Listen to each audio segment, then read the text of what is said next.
had this tortured relationship with the Sunday news programs because I watched them religiously, usually back to back for 2.5, 3 hours on Sunday.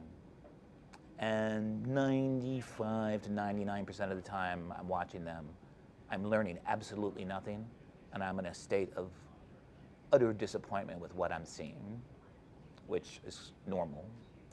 And then the other part of the time I'm thinking, how could you do something better than this? I mean, why is it so stuck? Why is it such a lifeless form?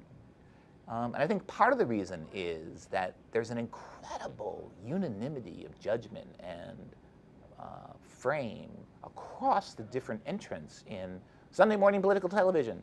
So if you actually watch Meet the Press, This Week on ABC, Face the Nation, Candy Crowley, Fox News, Sunday, and you put them all together, you have 5 different looks at the week that are almost identical down to the first questions the first same guests, which rotate from show to show, are asked. So why is that? Like, when I see something like that, a bizarre duplication of effort, I assume that it's a risk reduction strategy for the people doing it, meaning you can't be wrong because you're just doing what everyone else is doing.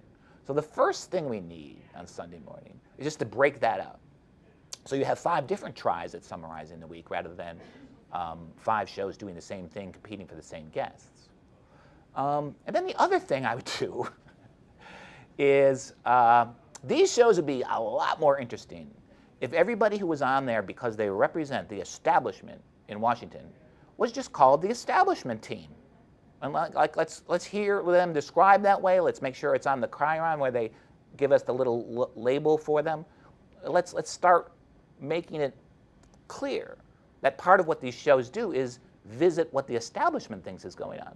If you can do that, if you label them, then all of a sudden you can have here the anti-establishment people that we are bringing to Sunday morning, right? So start there, just like everybody who's there to represent the journalistic establishment, the political consulting establishment, the congressional establishment, the people, the players who are there, administration to administration, the permanent government. Let's just label them who they are and then bring in some other people into the conversation. What's wrong with that?